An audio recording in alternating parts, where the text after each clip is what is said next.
So, welcome to Workforce Wednesday. Our topic today is social and emotional intelligence in corrections, and this is a part one, so there will be a part two next month.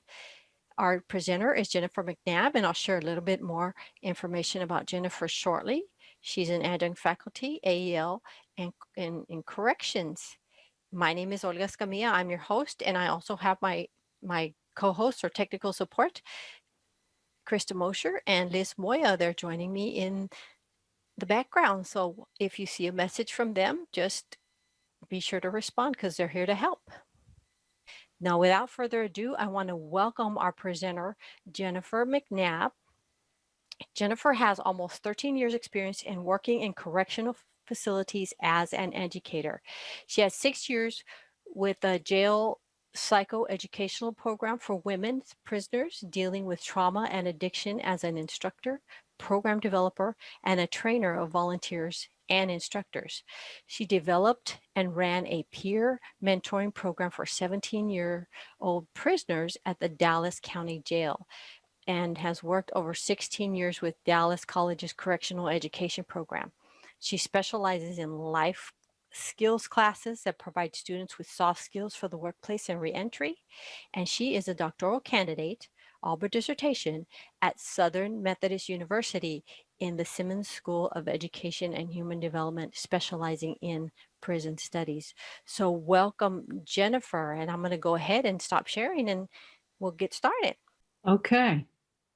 Very good. Thanks so much for the introduction, Olga, and welcome to today's Workforce Wednesday session, Social and Emotional Intelligence in Corrections, Part 1. It's great to be with you here today. I'm going to be presenting two Workforce Wednesday sessions on this topic. In today's session, Part 1, I will outline a framework for course content for a class in Social and Emotional Intelligence. In Part 2, on March the 24th, I will focus on the teaching practice aspect of this type of course. Both sessions are designed to support instructors who wish to design and teach a course to prepare prisoners for the workplace and reentry. So just a quick word on terminology. Emotional intelligence, social emotional intelligence, is often shortened to EQ, or emotional quotient. And like IQ, or intelligence quotient, which is the amount of cognitive intelligence you have, really things like reasoning and problem solving, EQ is about the amount of emotional intelligence that you have.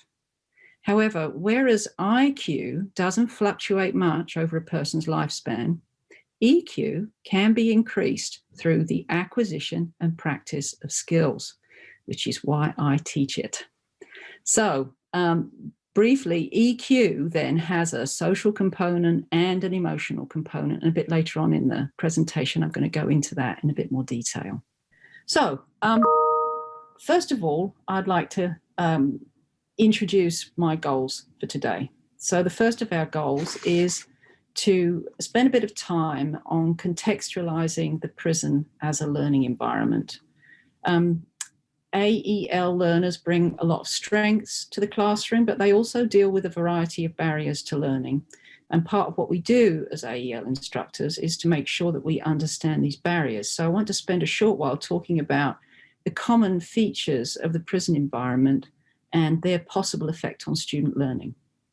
The second goal for today is to provide guidelines for developing content for a course in social and emotional intelligence that's tailored to the learning needs and life circumstances of the imprisoned student. First, let me emphasize that the ideas for an EQ curriculum that I'm going to present today are really a work in progress. At some point, I hope to get something finished and published and out in the world, but that's not the situation I'm in now. So this is why I'm going to be sharing with you a framework and some ideas rather than a full curriculum. I'm going to be sharing with you as well that what I consider to be the core components of an EQ course for prisoners. How in depth you go into all of these various topics often depends, I think, for us on how long the course is. And I've taught 30, 40 and 60-hour versions of this course. And obviously I deal with some of these components in more in depth than others, depending on the amount of time I've got. The course is designed to teach soft skills for success in the workplace, but also these skills help people in all areas of their lives. I think all of us can benefit from this, and certainly my students often tell me that they learn things in this course that help them not only with the preparing for the workplace, but also with negotiating relationships within the prison environment, and also their relationships with their friends and loved ones and family members on the outside. So, why teach EQ to prisoners? Well, first, if you read articles in business and workforce publications these days, you see soft skills mentioned all the time. Managers assume that job applicants come to the workplace with the hard skills necessary to do their jobs, such as skills such as using digital technology or the tools and processes of jobs like welding or HVAC technicians. Those skills are a given, these managers feel, but they are also saying that they're looking for soft skills and that they're finding there's a deficit in soft skills. And they're important because managers also say that it's the soft skills that are most likely to predict successful employees. So some of the skills they obviously want in their workers is the ability to manage yourself, the ability to manage your own emotions. They also want empathy skills. They want people to be able to understand other people and be tolerant of other people. They definitely want good communication skills. They want people that can work on a team. And they want workers who are resilient and adaptable. Developing people's social and emotional intelligence supports all of these soft skills. Second, for preparing students for re-entry into the workforce has often focused on hard skills and ignored soft skills altogether. And I would argue that it's especially important to teach soft skills in prisons because soft skills that are required to survive in the prison environment are not necessarily those that will work in a free world workplace. So there's an element here of prisoners needing to unlearn some of the soft skills of the prison environment and relearn the skills of the free world workplace culture. So what are the key features of the prison environment, and what do AEL instructors need to understand about this very special environment? Well, first of all, overcrowding and noise are a permanent feature of prisons everywhere, no matter whether they're at the county, state or federal level. And also lots of sleep disturbances. And these two permanent features interfere with the ability for students to find time to study, focus on those studies and produce high quality work. I'm not saying that they're unable to do these things. I'm saying that there is a barrier to them doing it to do with these specific conditions. Prisoners often have work commitments. They often have jobs within the institution. And those jobs sometimes conflict with study commitments. But as far as the institution is concerned, the job commitment takes precedent over education. There's also a very rigid schedule, which is punctuated with often unwelcome interruptions. The prison can be locked down. Living areas can be searched by guards. They're called shakedowns. So you never know what's going to happen. So you've got these extremes, and this creates sort of feelings of uncertainty and anxiety that are sort of ever present in that environment. There's sort of an everyday anxiety that's just becomes normal. Prisoners have no control or very little control over aspects of their lives concerning these things. And the only thing they really can control is their response to them.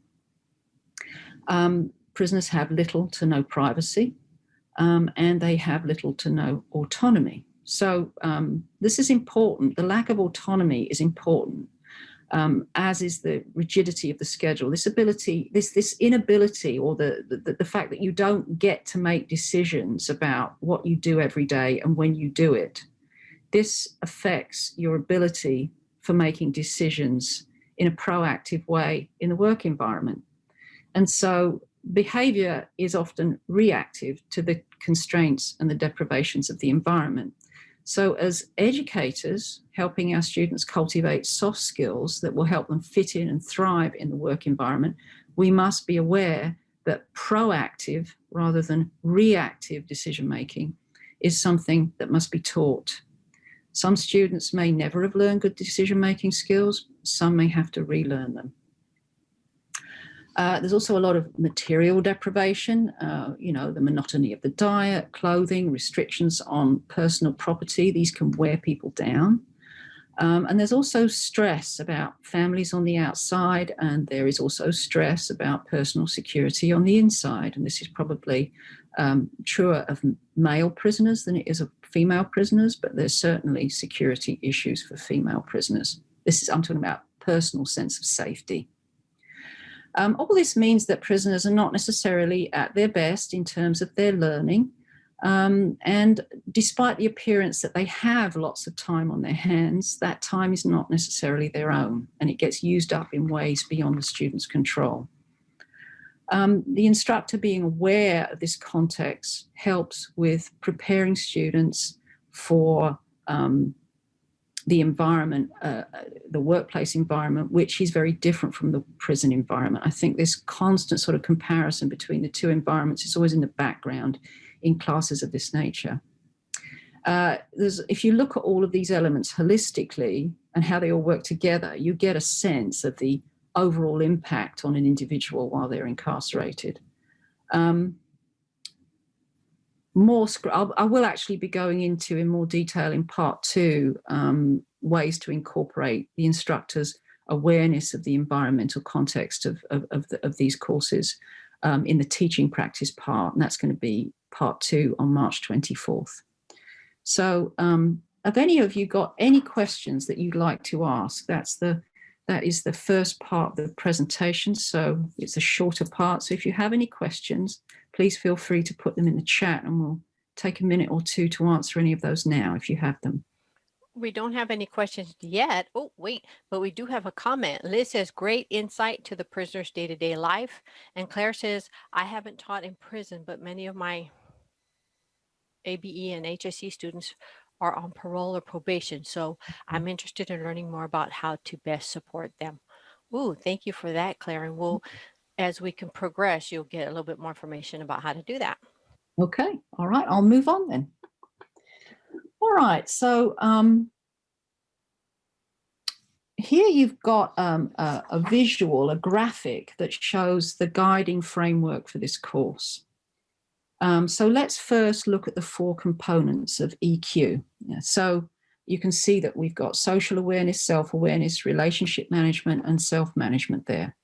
If you divide the 4 quadrants of this diagram down the middle vertically, you'll see that on the left side, social awareness and relationship management are primarily social in nature. And the 2 on the right side, self-awareness and self-management, are emotional in nature. Also, the social aspects are more outward-looking, and the emotional aspects are more inward-looking. If you divide the 4 quadrants in half horizontally, the top 2 are about awareness, and the bottom 2 deal with management. So while learning about and practicing the skills of EQ, that increases strengths in all 4 areas, I would say that self-awareness is the foundation of the other 3, because if you do not know yourself, if you do not know what makes you tick, you don't have the foundation for managing yourself, and you don't have the foundation for being more aware of others and social situations and managing your relationships. So it's whenever I choose to go in a particular direction in the course, I ask myself which of the 4 components I am prioritizing in any given lesson. Often all 4 are implicated, but as part of good teaching practice, which I'll get into in more detail in part 2, I am clear with myself about which of these components I'm addressing, because it brings the goal of my lesson plans into sharper focus. So I approach these 4 components of EQ via these 4 principles, either in black on the diagram. So first, mindset and practice. With mindset, I'm focusing on how my students are thinking about a given topic. Thinking and feeling, actually, the two go together. How we think about something conditions how we act. I'm also giving them opportunities to practice. So practicing the skills that I'm teaching must also be very much part of the course, with activities and exercises where the students are actually embodying the skills and having an opportunity to practice them with each other. So the instructor keeps in mind she is both introducing a new mindset or way of thinking about social interaction, and she's also introducing practices, ways of doing social interaction. Then we have insights and action. The course operates on the principle of the instructor guiding the students towards their own insights about the material and how it relates to them personally, and then to provide them with guidelines in developing their own personal plan to put these insights into action. You can have an insight, but unless you have a plan to put it into action and you practice it a bit, it won't be very durable. I'll say more about these 4 components in part 2. So, key course content. These are the core components of the course that I'm going to discuss in a bit more detail now. So, personality or personal style. This gives students some ideas and tools to understand themselves and better find out what makes them tick. So it's a big self-awareness piece. And then there's communication, which arguably is the most important component. If you can't communicate effectively in terms of delivery of clear information, understanding spoken and written communication, and all the underlying and non-verbal cues that are all around us all the time, you won't work effectively on teams, you won't work well with clients or with the public and so on. And then beliefs and values is another component. Beliefs and values about ourselves, others, and different social situations and environments condition our actions. And examining beliefs and values can lead to insights about why we act the way we do in different social situations. That's a really key part, people to consider themselves, their behavior, and what they want to retain about their behavior and what they want to change. And then culture shock, which is really important for the prisoner student, I think. Culture shock, or the re-entry experience. As I've said before, the customs and behaviors of the prison environment do not necessarily translate to the workplace. It's necessary to recognize that moving from prison to the free world can feel like moving to another country. I always say it's like moving to Japan for some prisoners. And then there's mindfulness practices and stress busters.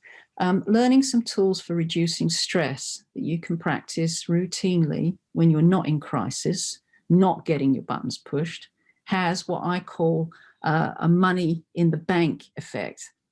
The prison environment can make a person more reactive. Developing mindfulness practices and stress reducing behaviors that become part of everyday life can help you act responsively rather than reactively when you need to gather your cool and manage your emotions in a situation that pushes your buttons. So I start the course by focusing on the self-awareness piece. As I said earlier, it is the foundation for the other 3 components of EQ. So I begin this process of increasing self-awareness through looking at personality or personality styles. So I've put here on the screen a couple of definitions of personality. So as I read them, I'd like you to think about what differences you notice between them. And I'm going to invite your comments on that in the chat. So be thinking about this as I read them. So the first one is, personality is the enduring or lasting patterns of behavior and thought across time and situation. And there's this second one that says that personality usually refers to the distinctive patterns of behavior, including thoughts and emotions, that characterize each individual's adaptation to the situations of his or her life. So Has anybody got any thoughts about the important differences that they notice between the two? If you'd like to share them in the chat. Olga will check the chat for me, won't you, Olga? Yes, we have one. Claire says both refer to patterns. Absolutely. You see any differences there? Or let me ask the question a different way. The second definition has got a bit more in it. What do you notice about what's in that second one that's different from the first one? One says enduring and the other does not, says Tara. Distinctive. Mm-hmm. So yes, distinctive, meaning that, you can actually put your finger on what they are, right? You can actually isolate them and look at them. Mm-hmm. And Mary Frances says adaptation. Claire says the second refers to adaptation. Yes, absolutely. So adaptations to the situations of his or her life. So I would say that the first one suggests, well, we have this personality and it kind of shows up. You could maybe deduce from that it shows up the same way in all different social situations. But the second one modifies that idea a bit and suggests that each individual's got these personality traits that are, that are in a pattern for people, but they tend to show up slightly differently depending on the situation. And I think that the important takeaway here is that personality traits are fairly durable, but they'll show up differently depending on the social situation. And I think this is important for our prisoner students because the effects of the prison environment, right, cannot be underestimated in terms of the way it changes the way personality traits get expressed. So my students often say, when I start this, they say, well, when you want me to talk about my personality, do you mean in here or do you mean out there? And they're already acknowledging before they've even started to delve into it that there's a difference between the two.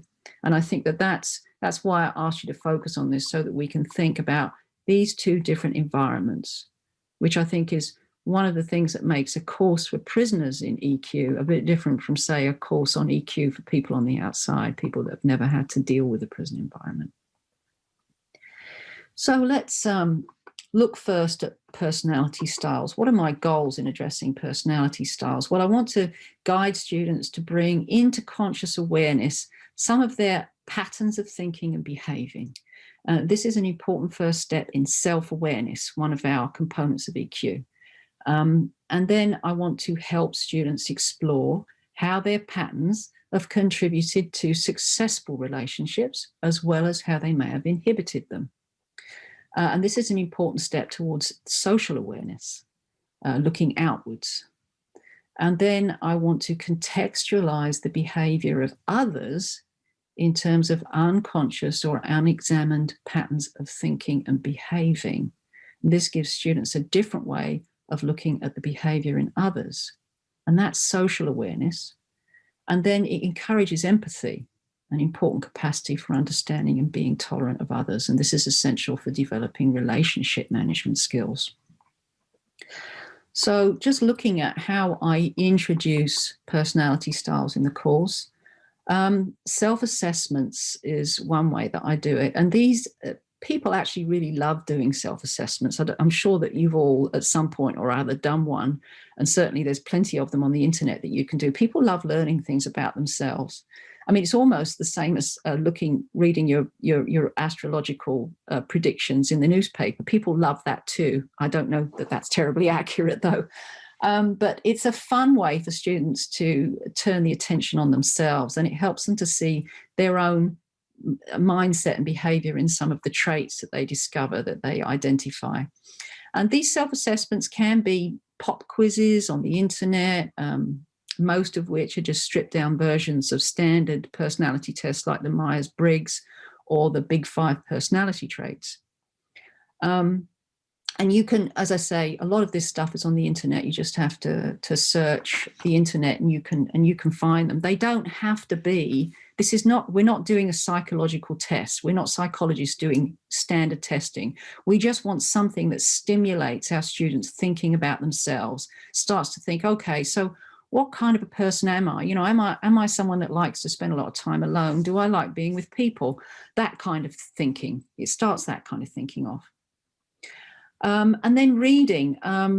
obviously I'm also trying to increase my students' reading and writing skills. And so I often use articles about personality styles and traits from various publications. Psychology Today is one that I use. There's plenty of them online. And also there's various magazines that you can take articles from on personality traits. And these can set off discussions.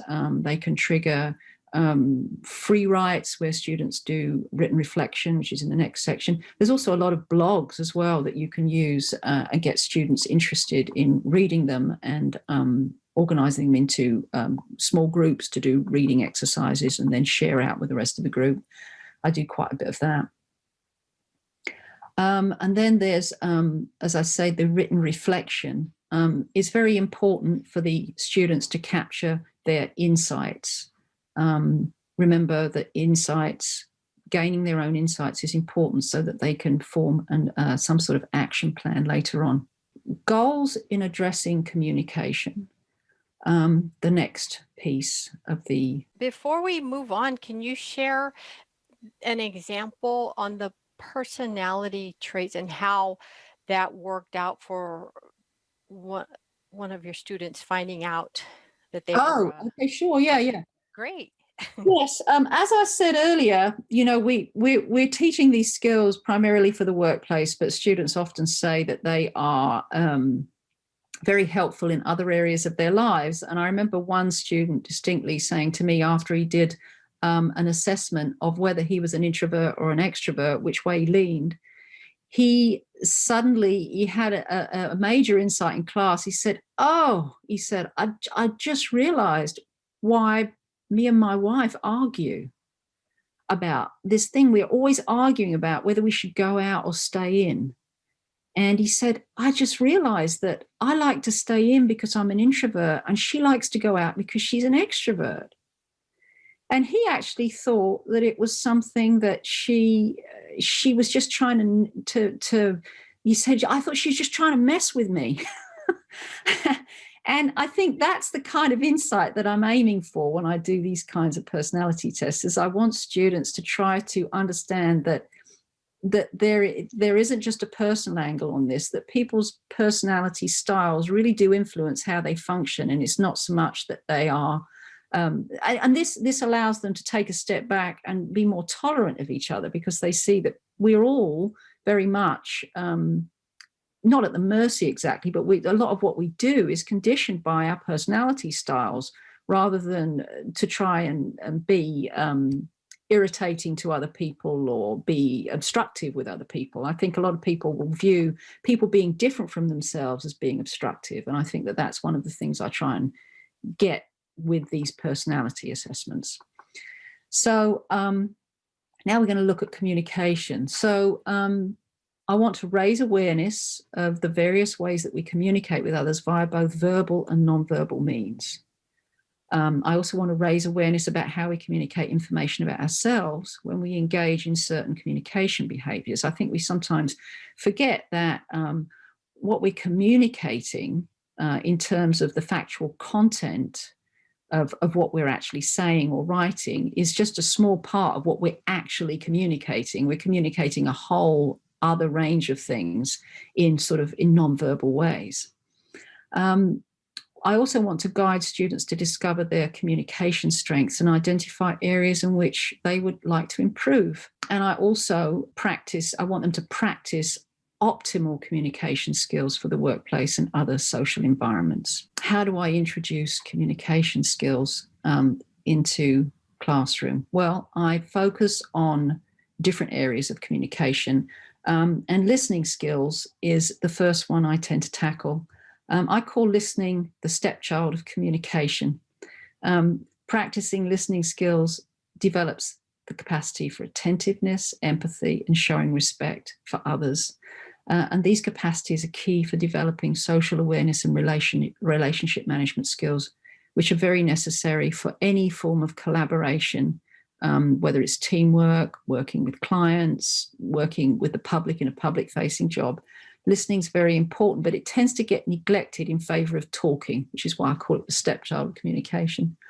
And then there's spoken communication. Students will already have gained some insights into their communication style as it relates to their personalities when they do the personality inventories.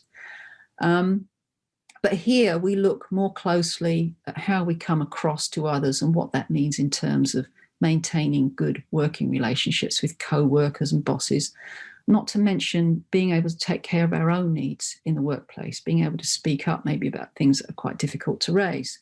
So I often look at this through the lens of passive, passive-aggressive, aggressive and assertive communication styles. And then there's paralinguistics or non-verbal communication. How much of what we communicate to others is verbal and how much is non-verbal? Well, in fact, we communicate much more non-verbally than we do verbally. Estimates put it at about 60 to 90% of what we communicate with others is non-verbal. So many call this body language, and it encompasses facial expressions, eye contact, posture, gestures, social distance, and tone of voice. And then there's organizing what you say and write.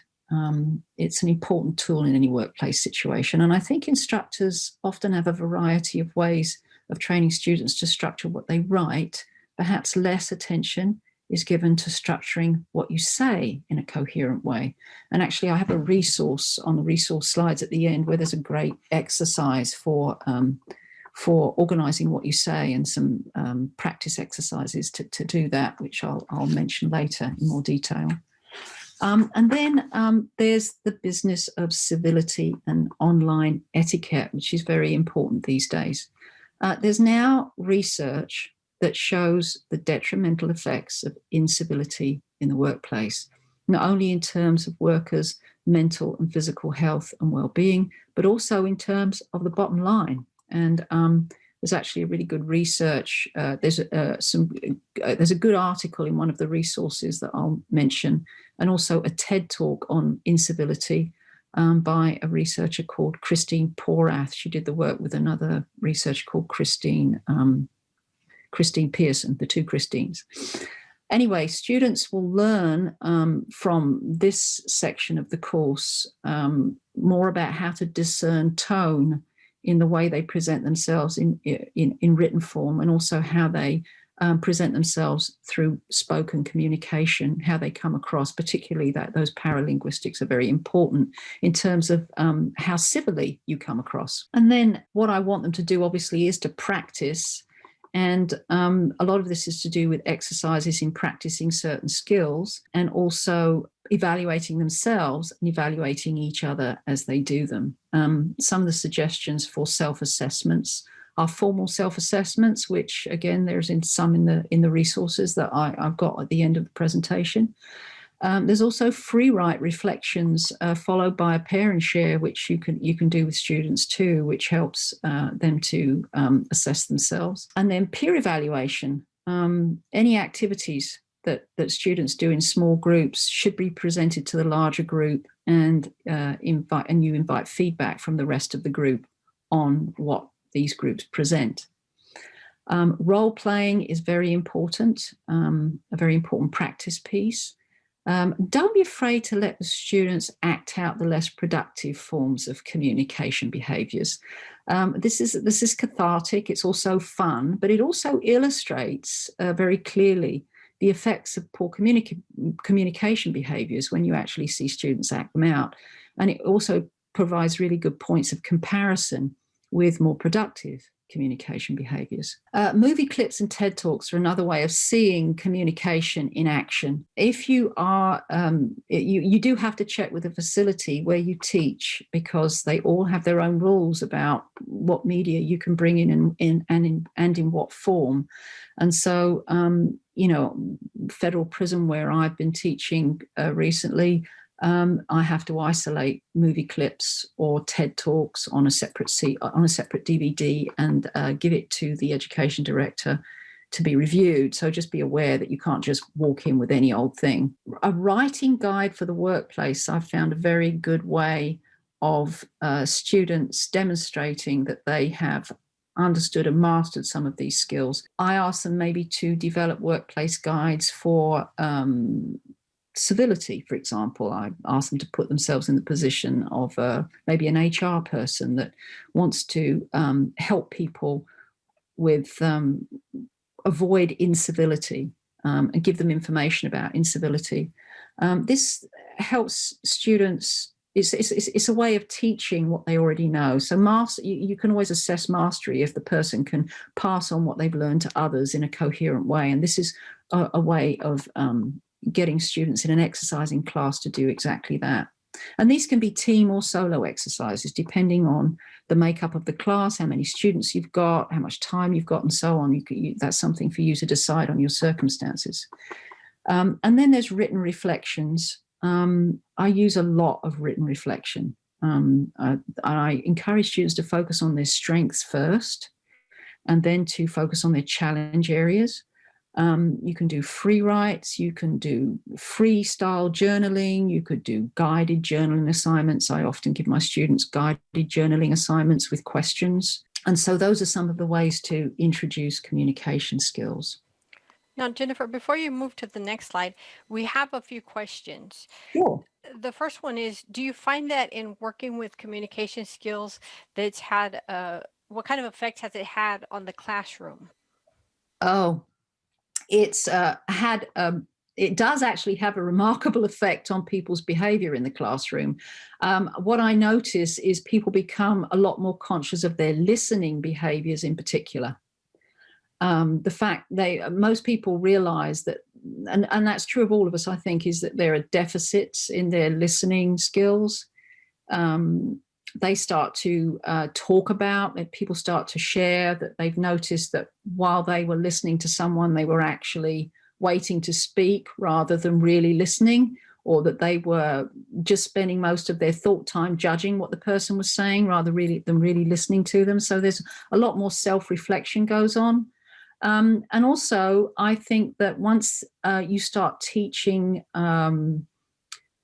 certainly how to present ideas in a spoken format, students become a lot better when they have the opportunity to stand up and do classroom presentations, for example. They organize the material in a more coherent way. And students will also give them feedback on that because they've started. So you get this nice sort of thing happening where if you've developed trust in the classroom early on, between the students and between the instructor and the students, then they're going to be much more capable of giving each other constructive feedback, and that also just improves everybody's communication.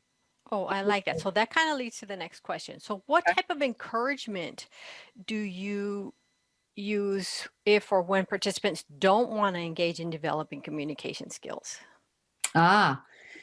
Yeah, well, some people, I can't force anybody. And I never take the attitude that I have the power to do so. But usually, the people that feel embarrassed about, sometimes there's embarrassment because I've got people in my class that are clearly introverts that like everybody else to sort of do things up front and so they can watch before they take part, or they want to hold back completely.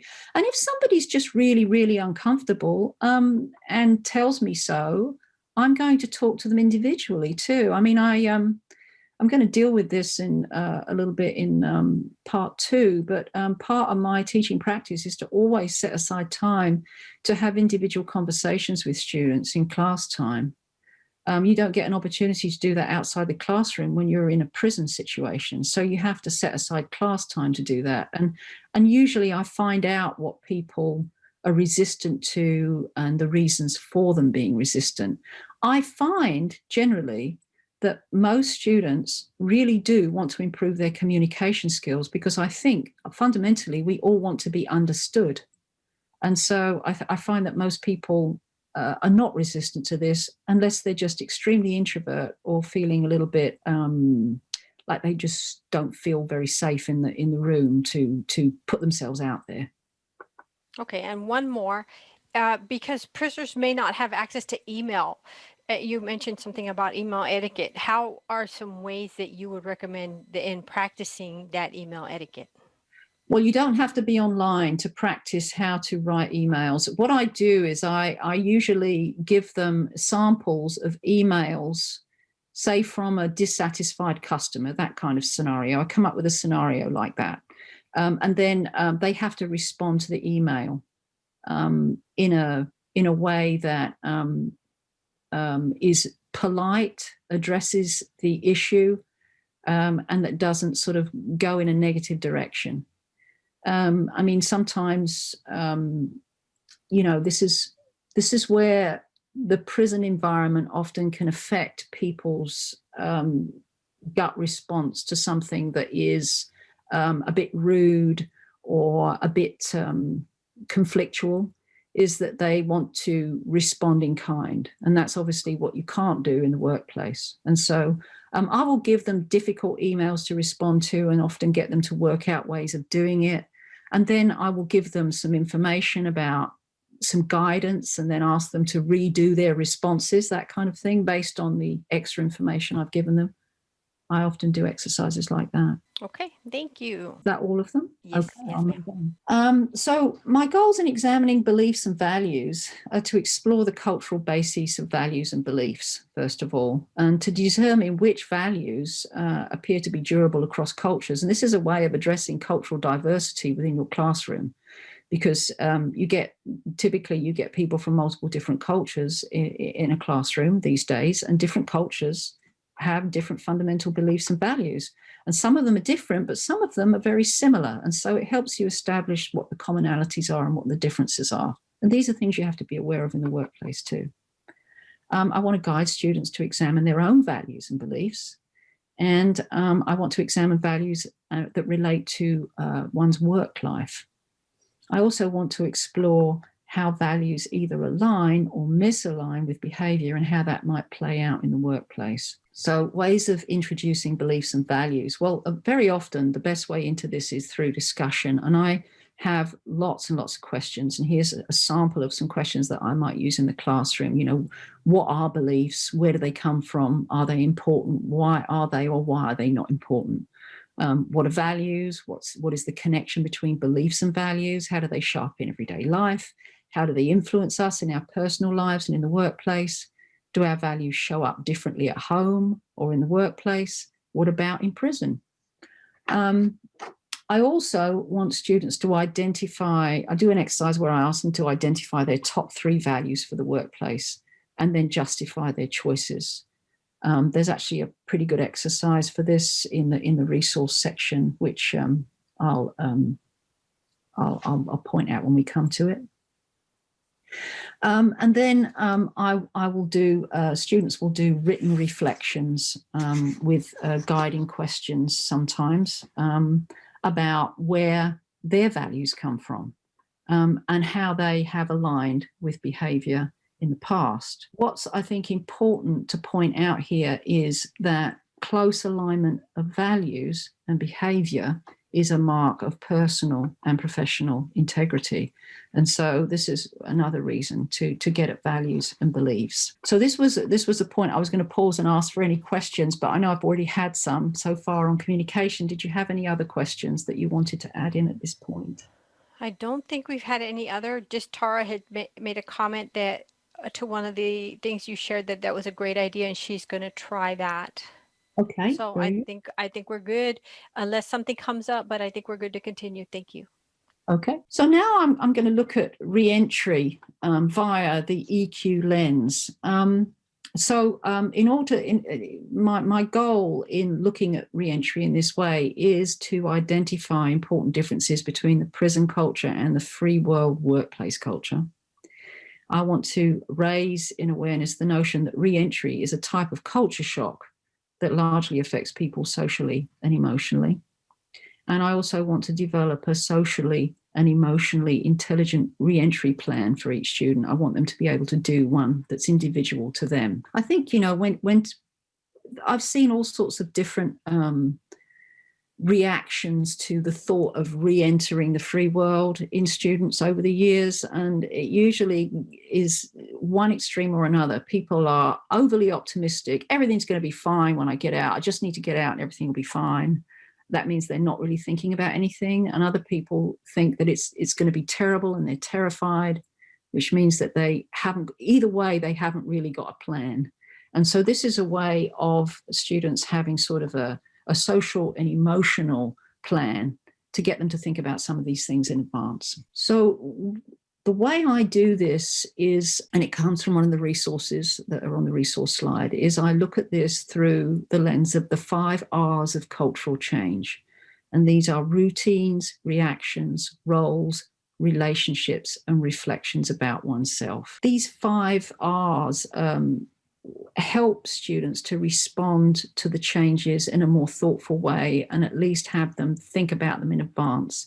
And the 3 questions that I would ask about these 5 different domains is, how will students' lives change in these 5 areas after release? So each student thinks, so what's going to be different about my routines? As I already said, the prison routine is very, very rigid. You do the same things at the same time every single day, except when you don't.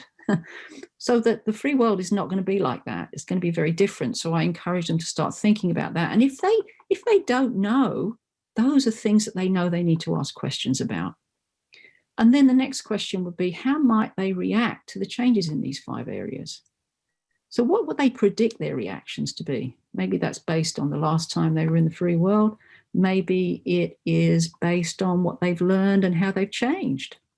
But they need to think about that in advance. How will their roles, how will they respond to the difference in their roles? Some of these students in prison are parents, and they've had to adapt to a different role as a parent while they were on the inside of prison. But when they were released, that role is going to change. The quality of that role is going to change. How do they imagine it's going to change? And if they're not sure, or they identify areas that they're really nervous about, really worried about, maybe they can start asking questions of their family members before they actually leave prison, so that they can have a plan in place for dealing with the issues that they're worried about. And then what I want them obviously to do is to say what they've learned in the course that will help them cope better with these changes. And this is obviously, not only is this helpful to them, but just in terms of me being able to track how my students have mastered some of the skills that I'm trying to teach them. This is one place where those start to show up, when they start to answer these questions about how they're going to manage in these 5 areas in terms of using newly acquired skills as a result of the course. So then the final part of the course is mindfulness and stress management strategies. This is an area that I don't necessarily do like one class on it. This is something that I do classes on some of it, but I tend to tuck them in around the other components that I spoke about earlier. My goals in doing this are to give students tools to manage their emotions, which is really important, and it is the self-management part. It's actually one of the things that you see in these articles that managers write, what they're looking for in their employees. The ability to manage emotions really is up there. I also want to help students build a healthy foundation for improving their self-esteem and self-confidence. Mindfulness practices are about non-judgmental noticing. So you notice things, but you don't leap to judgment of those things.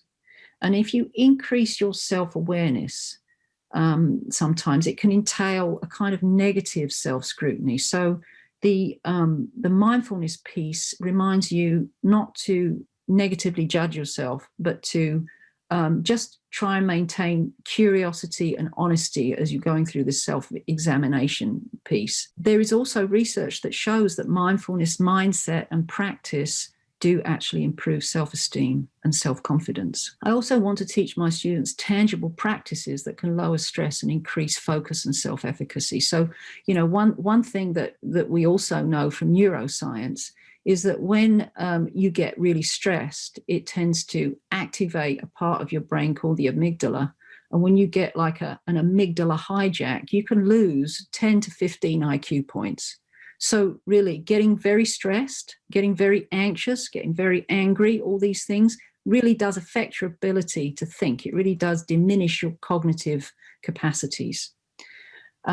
So introducing mindfulness and stress management strategies. Well, I introduce a concept of mindfulness, which, as I said earlier, is this present focus, non-judgmental noticing. And you can cultivate this through meditation. I know we get a lot about meditation, how good it is for you and so forth. And I'm actually a poster child for that, because I'm actually naturally quite an anxious person, and I've been a meditator for 20 years. So I certainly do know that it has a great deal of benefits and have experienced those benefits myself. I teach multiple approaches to meditation. There are many ways to meditate, and those that focus on the breath or the five senses are very, very easy. They don't have loads of rules. They're not complicated. I often begin and end class with short meditations. I mean, just a 1-minute meditation to begin class, or a 1-minute meditation at the end of class, or if things get a bit raucous or people get a little bit overexcited, you can always try a meditation and demonstrate to people how focusing on the breath for a minute can actually really bring the tension down noticeably. So look for opportunities to bring those in and use them in the classroom. I give my students handouts on meditation techniques, and I encourage them to use them outside of the classroom. And many of them do. In fact, you'll find that many prisoners are already aware of meditation practices. There's a number of books that get passed around in prisons about meditation practices, because it has such a positive effect on their ability to cope with the environment. Stress busters. Well, obviously one of the things that helps us with stress in the workplace is being able to manage our time and manage our tasks. And there are some great techniques in a book in the resource section by a guy called Dave Allen, who, and I'll mention that in more detail later. And there's also another book, the AVID book for higher education, high impact teaching protocols, by Shapiro and Cuseo, that I'll talk about in more detail. But they also have some really good ways of students becoming organized in the classroom that has application in the workplace environment too. And then there are controlled breathing techniques. Breathing is a great way. You remember, I mean, people always say, take a deep breath, or breathe, count to 10, breathe and count to 10, or something like that. Those kinds of things really do reduce the tension in a situation. But knowing about breathing exercises in advance of that can help people with stress. So there's a great website that's also in the resources that has little videos demonstrating breathing techniques that you can teach to your students. And then there's sleep hygiene. Now, I chose to put this in because there is some recent research that suggests that in the Western world, in developed countries, sleep deprivation is actually at a crisis level. It's actually considered by some doctors as a public health crisis. And certainly making sure that you get enough sleep, not putting yourself out there as someone that only needs 4 hours, right? You hear people boasting about how little they need sleep. I've heard people do it. I've heard people do it certainly in prisons. It's a sort of sometimes some guys think it's a macho thing. They don't need much sleep. In fact, we all need 7 to 8 hours a night. And we need to make sure that in a 24-hour cycle, we try and get that sleep. And so I often use a book by Matthew Walker called Why We Sleep. It's a recent publication, and it's got a lot of the latest thinking on sleep and ways to improve your ability to sleep. And so anyway, I build these skills as I go. I take readings from the resources very often to use in class and assign for homework. Often use that and use them often as a basis for class discussion. So I now come to the resource section. Has anybody got any questions before I get into that? Have you noticed anything in the chat, Olga? I don't. Yes, this first one is the book about time management. He has a great sort of 5-point system for managing time and tasks, which I've used in the classroom. he has a great rule. He says if something takes 2 minutes or less, do it immediately. If it doesn't, defer it or delegate it. So, he's got all these flow charts that show you how to do that. And then this book here by Barado and Dierdorf is actually about building cultural competence, but it's got some great activities. It's where I've found very good exercises on examining values and beliefs. It's where I got the 5 R's of cultural change that I adapted for the prison environment.